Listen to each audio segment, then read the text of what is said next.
Beneath the ancient oak trees of St. Michael's Cemetery in Charleston, South Carolina, lie 9 graves that the city's most prominent families refuse to discuss. The name of a wealthy plantation owner who died between 1851 and 1855 is borne on each headstone, all under mysteriously similar circumstances. Physicians of the time called it merciful death, which followed sudden paralysis. The horrifying discovery. But groundskeepers made a horrifying discovery in 1923 when the cemetery underwent renovation. City officials immediately ordered it sealed from public record. The wooden lids inside each of those 9 coffins bore deep scratch marks from fingernails, and the bodies lay in positions suggesting desperate struggles. What the authorities found next would haunt Charleston's elite for generations. Buried beneath the cemetery's oldest magnolia tree was a leather journal. It was written in the careful handwriting of a man named Solomon Fairfax, detailing full years of calculated revenge that began with a family's screams and ended with 9 men buried alive. Join the community of truth seekers. Before we continue with the story of Solomon Fairfax and the dark secret that transformed a gentle healer into Charleston's most methodical killer, we need you to be part of our community of truth seekers. Hit that subscribe button and ring the notification bell so you never miss these buried stories from America's past. And tell us in the comments, what state are you listening from? We love hearing from our audience across the country. The crown jewel of Southern aristocracy. A single line that would explain everything began the journal's first entry, dated March 15, 1851. Today, I watched my wife and children burn, and I did nothing to stop it. Charleston, in the 1850s, stood as the crown jewel of Southern aristocracy, where white columned mansions lined the Cooper River, and fortunes built on rice and cotton created dynasties that believed themselves untouchable. The city's medical community, though small, commanded enormous respect among the wealthy elite. They could afford private physicians for their increasingly frequent ailments, mysterious fevers, sudden weakness, and strange paralytic conditions that seemed to plague Charleston's most prominent families with alarming regularity. Dr. Cornelius Hathaway had established his practice on Meeting Street in 1845, quickly earning a reputation among Charleston's upper class for his innovative treatments and unusual understanding of exotic remedies. Solomon Fairfax, the exceptional assistant. His success stemmed partly from his exceptional assistant, a slave named Solomon Fairfax, who possessed an almost supernatural knowledge of medicinal plants and chemical compounds. Solomon had been purchased specifically for Dr. Hathaway's practice after demonstrating remarkable skills in botanical medicine. These skills had been passed down through generations of his family who had served as healers on various plantations throughout the Carolina Low Country. Solomon Fairfax was not the typical field slave that populated Charleston's plantations. Standing tall with intelligent eyes that seemed to catalogue every detail of his surroundings, he had been educated alongside the children of his previous master, learning to read and write before such education was strictly forbidden. His knowledge of Latin medical terms impressed even Dr. Hathaway, who had come to rely heavily on Solomon's ability to prepare complex compounds and assist with delicate procedures. The wealthy patients who visited Hathaway's practice grew comfortable with Solomon's presence, often requesting him specifically for his gentle bedside manner and seemingly intuitive understanding of their ailments. A life on the Pemberton plantation. But Solomon's life had not always been confined to the sterile walls of a medical practice. For 32 years before coming to Dr. Hathaway, he had lived on the Pemberton plantation 15 miles outside Charleston, where he had married a woman named Celia and raised 3 children, 2 boys and a girl, in one of the plantation's slave quarters. The Pembertons had allowed this arrangement because Solomon's healing skills proved invaluable during the frequent outbreaks of fever and disease that could devastate a plantation's workforce overnight. Solomon's expertise had saved countless lives, both slave and free, earning him a measure of respect unusual for someone in his position. He had developed treatments for everything from snake bites to consumption, using a combination of traditional African remedies passed down from his grandmother and new techniques he learned by carefully observing the white physicians who occasionally visited the plantation. The Pembertons had even allowed him to tend to their own family during times of illness, a privilege that demonstrated the genuine trust they placed in his abilities. The sale and separation. However, this relative comfort ended abruptly in March of 1851, when Edmund Pemberton's gambling debts forced him to sell portions of his human property to cover his mounting financial obligations. The sale was to include Solomon's wife and children, who would be separated and sent to different plantations across the state. This was a common practice that plantation owners justified as business necessity, but which destroyed families as effectively as any natural disaster. Solomon had pleaded with Edmund Pemberton, offering to work additional years without any compensation if his family could remain together. He had even suggested alternative arrangements, perhaps hiring himself out to other plantations during peak seasons to generate additional income. But Pemberton, facing creditors who demanded immediate payment, refused all negotiations. The sale was scheduled for March 14, 1851, at the Charleston slave market, and nothing would change that decision. The day the world ended. The morning of March 14 dawned grey and humid, with storm clouds gathering over the Ashley River as if nature itself sensed the tragedy about to unfold. Solomon had spent the previous night holding his family close in their small cabin, memorizing every detail of their faces, every sound of their breathing, knowing that sunrise would bring permanent separation. Celia, his wife of 15 years, had maintained her composure throughout the ordeal, focusing her energy on preparing their children for what lay ahead. 8-year-old Marcus, the eldest, had inherited Solomon's intelligence and curiosity about the world beyond the plantation.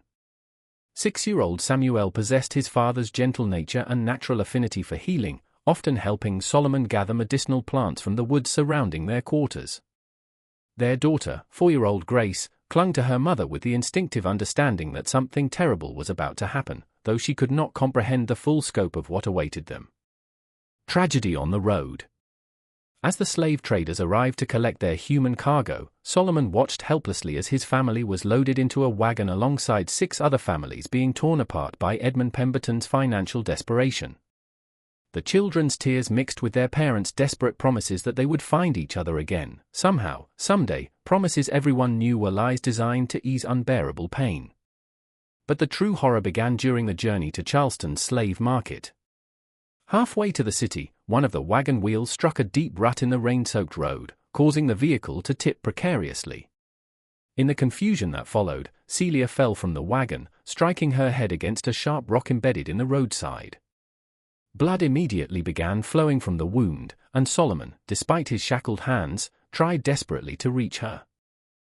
The slave traders, concerned only with delivering their cargo in sellable condition, made a decision that would haunt Solomon for the rest of his life. Rather than seeking medical attention for Celia, they declared her a loss and ordered the wagon to continue without her. Solomon screamed and fought against his restraints as they left his wife bleeding and unconscious by the roadside. But the other slaves held him back, knowing that resistance would only result in punishment for everyone. Scattered to the winds. The nightmare intensified at the Charleston slave market, where Solomon was forced to watch as his children were sold to separate buyers. Marcus was purchased by a rice planter from Georgetown who specialized in using child labor for the dangerous work of tending irrigation systems in alligator-infested swamps. Samuel was bought by a cotton farmer from the upcountry whose reputation for working slaves to death was well known throughout the region. Grace, too young for field work, was sold to a family in Savannah as a house servant, disappearing forever into the vast network of human bondage that connected southern cities. Through all of this, Solomon maintained an outward appearance of resignation, knowing that any display of emotion or resistance would make his situation even worse. Inside, however, something fundamental had broken. The man who had dedicated his life to healing, to preserving life and easing suffering, watched as everything he loved was destroyed by the casual cruelty of men who viewed human beings as property to be liquidated when convenient. Dr. Hathaway, unaware of the full scope of Solomon's tragedy, purchased him primarily for his medical skills, paying a premium price that reflected Solomon's reputation as an exceptional healer. The doctor had heard about Solomon's abilities from other physicians who had witnessed his work at the Pemberton plantation, and he desperately needed someone with advanced knowledge of medicinal compounds to help with his growing practice. As Solomon was led away from the slave market to begin his new life as Dr. Hathaway's assistant, he cast one final look back at the place where his family had been scattered to the winds. In that moment, something cold and calculating settled into his heart. A patience that would allow him to wait, to learn, and eventually to make those responsible pay a price that matched the enormity of their crimes. A new life and a vow. That evening, alone in the small room above Dr. Hathaway's practice that would serve as his new quarters, Solomon began writing in a leather journal he had managed to keep hidden throughout the ordeal. His first entry, written by candlelight in the careful script he had learned as a child, began with words that would define the next 4 years of his life. Today I watched my wife and children burn, and I did nothing to stop it. But I'm still alive, and I remember every face, every name, every voice that laughed as my world ended. They think they have broken me, but they have only taught me patience. An education in revenge. The months following Solomon's arrival at Dr. Hathaway's practice passed in a blur of routine medical procedures and careful observation. Solomon performed his duties with the same quiet competence he had always shown, mixing compounds, preparing treatment rooms, and assisting with patient care. But beneath this facade of acceptance, he was conducting an entirely different kind of study, learning the intimate details of Charleston's medical community and the wealthy families who comprised Dr. Hathaway's clientele.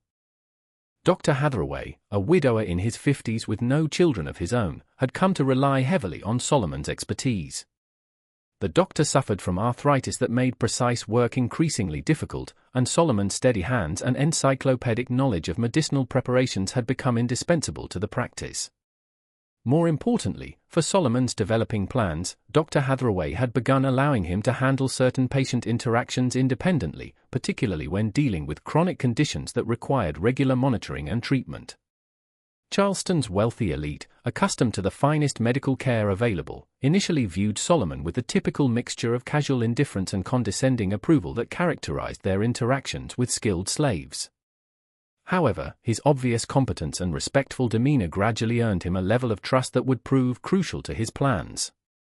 Patients began requesting him specifically, praising his gentle touch and apparent intuitive understanding of their conditions. During this period, Solomon methodically researched the backgrounds of every wealthy family that visited the practice.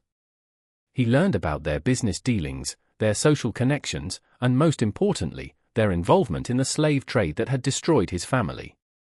Through careful listening and discreet inquiries among other slaves who worked in Charleston's grand houses, he compiled detailed information about the men who had participated in or profited from the auction that scattered his children across the South. His investigation revealed that Edmund Pemberton had been merely one link in a much larger chain of exploitation. The Charleston slave market operated with the support and participation of the city's most respected citizens. These were men who served on church boards and charitable committees while simultaneously treating human beings as livestock to be bought and sold for profit. They attended elegant dinner parties to discuss literature and philosophy while their wealth was built on the suffering of families like Solomon's. Among Dr. Hathaway's regular patients, Solomon identified 9 men who had direct connections to his family's destruction. Some had been present at the auction, bidding on human cargo with the same detached interest they might show when purchasing horses or cattle. Others had provided financial backing for the slave trading operation, lending money to dealers who specialized in breaking up families to maximize profits.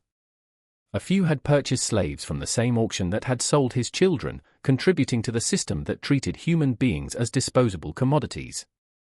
Advanced chemistry and the Amazonian toxin. As 1851 progressed into 1852, Solomon began experiencing what he privately called his education in advanced chemistry. Dr. Hathaway's medical library contained numerous texts on pharmaceutical compounds, including detailed descriptions of various substances that could produce paralysis, unconsciousness, or the appearance of death while leaving the victim's mind fully aware. These books, written for legitimate medical purposes, became Solomon's textbooks in a curriculum of revenge. The most significant discovery came in a treatise on South American plant toxins, which described a compound derived from a vine that grew in the Amazon basin but had been successfully cultivated in the greenhouse of a Charleston botanist. This botanist supplied exotic specimens to wealthy collectors. This particular toxin, when properly prepared, could induce a state of complete muscular paralysis while leaving the victim's consciousness and pain sensation entirely intact. The affected person would appear dead to casual observation, but would remain fully aware of their surroundings for several hours before the toxin's effects proved fatal. Solomon spent months learning to identify and cultivate the plant, eventually locating specimens in the greenhouse of Dr. Hathaway's friend, Professor Nathaniel Crenshaw, who taught natural sciences at the College of Charleston. Professor Crenshaw, unaware of Solomon's true interest in botany, was delighted to find someone who shared his passion for exotic plant species and began allowing Solomon to help maintain his greenhouse collection. Through careful experimentation with laboratory mice, Solomon determined the precise dosage needed to achieve the desired effects. Too little would merely cause temporary weakness. Too much would result in immediate death, but the correct amount would create a state indistinguishable from death to anyone lacking extensive medical knowledge, while preserving the victim's consciousness long enough to experience the terror of being buried alive. Psychological preparation and the first target. The psychological preparation for what he planned required perhaps even more discipline than mastering the chemistry involved. Solomon had to maintain his gentle, helpful demeanor while internally preparing himself to watch men suffer in ways that violated everything his healing nature represented. He justified this transformation by regularly reviewing the names of his children in his journal, reminding himself of their fate and the callous indifference of the men who had profited from their sale. As winter approached in 1852, Solomon had identified his first target, Colonel Reginald Fitzpatrick, a wealthy rice planter who had not only attended the auction where Solomon's family was sold, but had loudly joked about the breeding potential of the children being offered for sale. Fitzpatrick suffered from chronic gout and visited Dr. Hathaway's practice monthly for treatments that provided temporary relief from his painful condition. The Colonel's regular appointments, his trust in Solomon's medical abilities, and his habit of arriving alone for his treatments made him an ideal first victim for Solomon's carefully planned campaign of revenge. But Solomon forced himself to wait, knowing that patience and perfect execution would be essential to avoiding suspicion and ensuring that all 9 men received the justice they deserved. In his journal, Solomon wrote detailed profiles of each intended victim, noting their medical conditions, their treatment schedules, and their involvement in the slave trade. These entries read like a physician's case notes, but they documented a very different kind of treatment plan, one designed not to heal, but to ensure that 9 men would experience the same helpless terror that Solomon's children had felt as they were torn from everything they had ever known. The meticulous plan. The transformation of Solomon Fairfax from healer to methodical killer began with meticulous preparation that spanned the entire year of 1852. Every detail had to be perfect, every contingency planned, every variable controlled. The men he intended to target were not isolated individuals, but pillars of Charleston society, whose deaths would be scrutinized by the city's most prominent physicians and investigated by authorities who would be under intense pressure to find explanations. Solomon's first step involved establishing himself as an indispensable part of Dr. Hathaway's practice. He began arriving earlier each morning to prepare the office, staying later each evening to organize medical supplies, and demonstrating such dedication to his work that Dr. Hathaway increasingly relied on his judgment in medical matters. This growing trust would be essential when Solomon needed to handle certain patients independently without the doctor's direct supervision. The development of his paralytic compound required months of careful refinement. Working in a small shed behind Dr. Hathaway's office, ostensibly to prepare herbal remedies, Solomon cultivated the toxic vine and experimented with extraction methods. The process was dangerous. Several times he accidentally exposed himself to small amounts of the toxin, experiencing temporary numbness that gave him a terrifying preview of what his victims would endure in their final hours. The compound in its final form was a colorless, odorless liquid that could be easily mixed with other medications without detection. When administered in the correct dosage, it would begin taking effect within 30 minutes, initially causing weakness and disorientation that would be attributed to the patient's existing medical condition.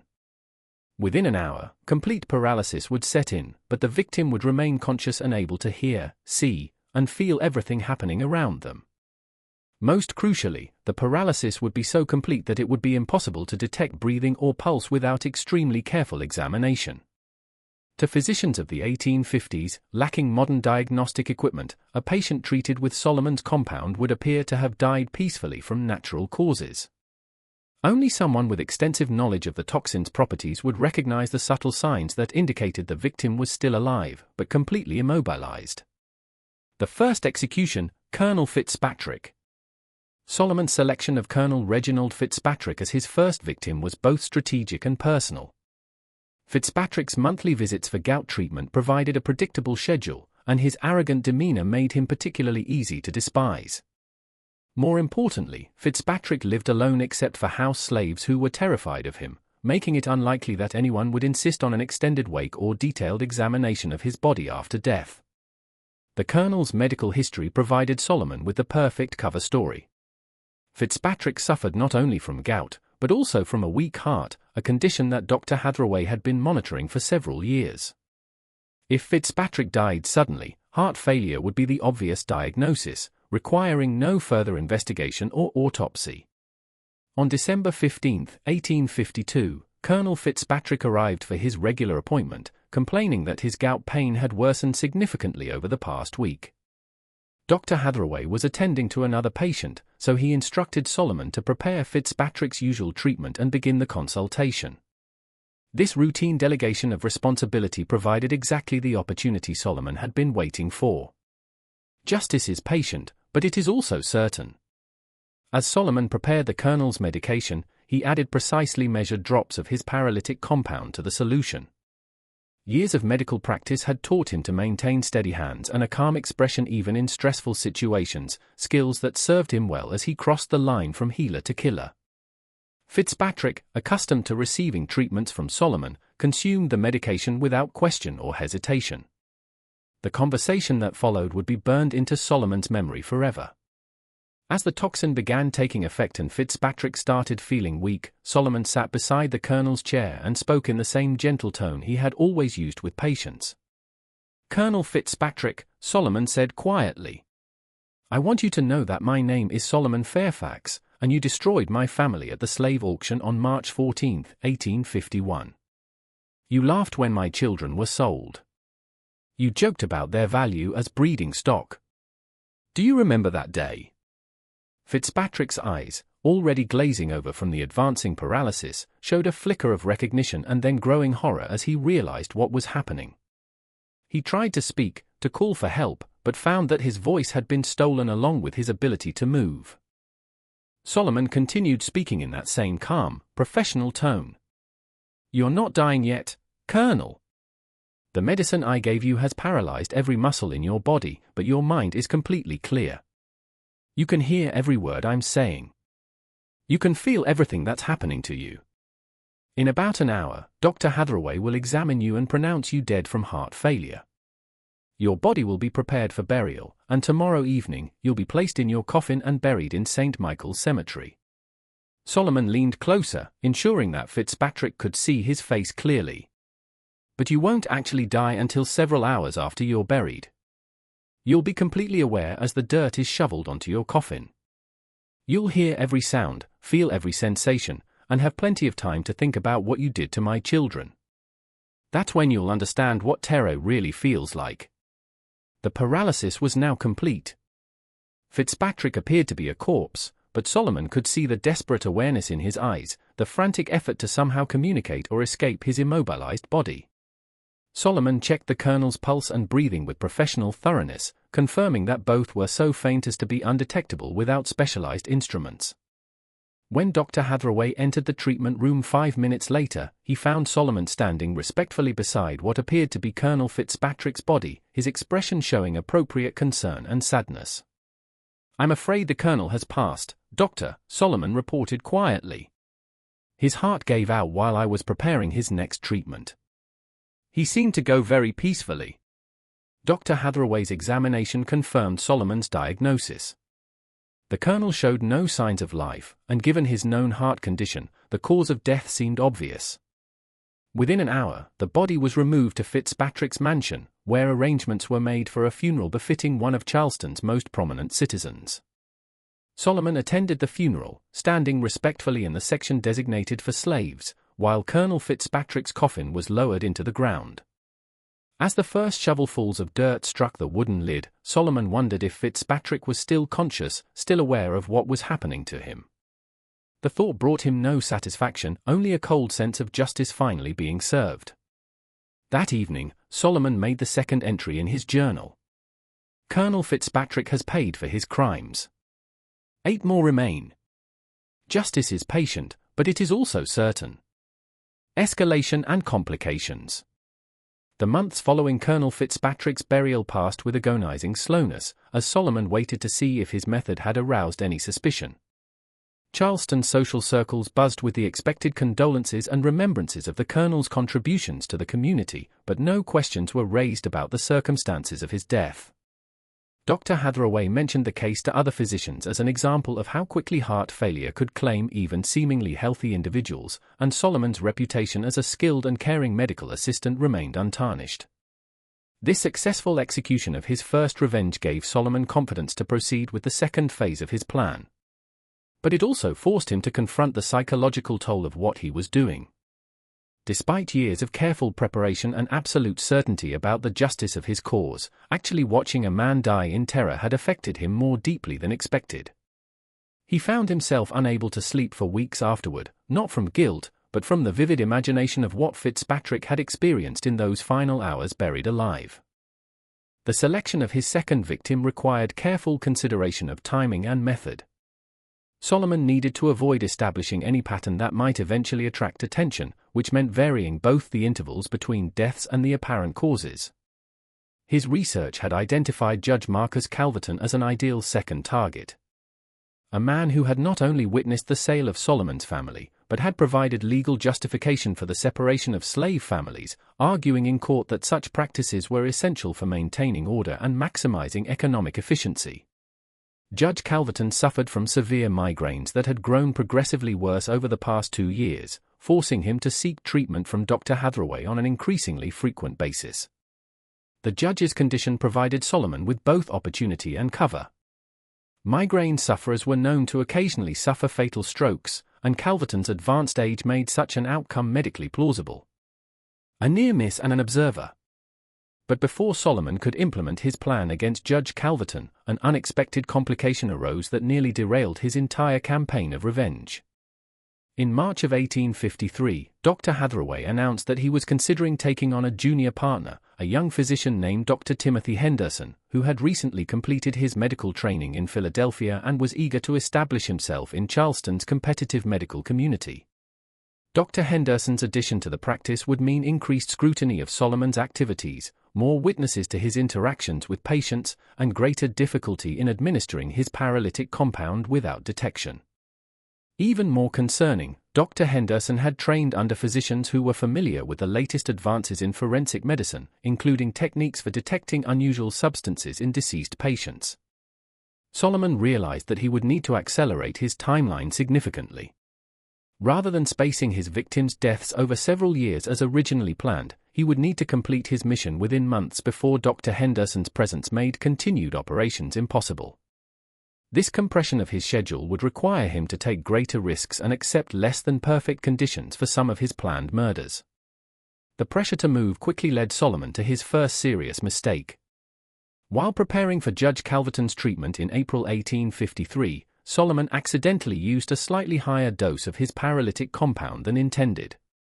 The judge's apparent death occurred more rapidly than expected, and the intensity of the paralysis was so complete that even Dr. Hathaway noticed something unusual about the body's condition. "Strange," Dr. Hathaway murmured as he examined Judge Calverton's corpse. "The muscle rigidity seems more pronounced than typical for stroke victims. And look at his eyes. There's something almost desperate about their expression." Solomon's heart raced as he watched Dr. Hathaway conduct a more thorough examination than he had performed on Colonel Fitzpatrick. For several terrifying minutes, Solomon feared that his entire plan was about to be exposed. But Dr. Hathaway's medical training, while thorough for its time, lacked the specific knowledge needed to recognize the effects of Solomon's exotic toxin. After 15 minutes of examination, the doctor concluded that the unusual symptoms were simply the result of Judge Calverton's particularly severe stroke. "Poor man must have suffered terribly in his final moments," Dr. Hathaway observed, unknowingly describing exactly what Judge Calverton was experiencing at that very moment, paralyzed but conscious as his body was prepared for burial. Judge Calverton's funeral was attended by even more prominent citizens than Colonel Fitzpatrick's, as befitted a man who had served Charleston's legal community for over 30 years. Solomon watched from the slave section as the judge's coffin was lowered into St. Michael's Cemetery, just 3 rows away from where Colonel Fitzpatrick lay buried. As the funeral concluded, Solomon noticed something that sent a chill through his blood. A young man standing near the back of the crowd, taking careful notes in a small leather book. The note-taker was Thomas Grimby, a journalist for the Charleston Mercury, who had begun investigating what he privately called the prominent deaths phenomenon, a series of sudden fatalities among the city's elite that seemed statistically unlikely. Grimby had noticed that over the past 6 months, Charleston had lost several wealthy citizens to unexpected medical emergencies, all under circumstances that were medically explainable, but collectively suspicious. Solomon's journal entry for that evening reflected his growing awareness that time was running out. Judge Calverton has joined Colonel Fitzpatrick in experiencing true justice. But I fear that others are beginning to notice patterns that could threaten the completion of my mission. I must work faster, even if it means accepting greater risks. Accelerating the timeline. The acceleration of Solomon's timeline meant that his third victim would need to be eliminated within weeks rather than months. He selected Captain William Dandridge, a ship owner who had transported slaves from Charleston to markets throughout the South and who had personally supervised the loading of human cargo with the same attention to detail he showed when handling valuable cotton shipments. Captain Dandridge presented UN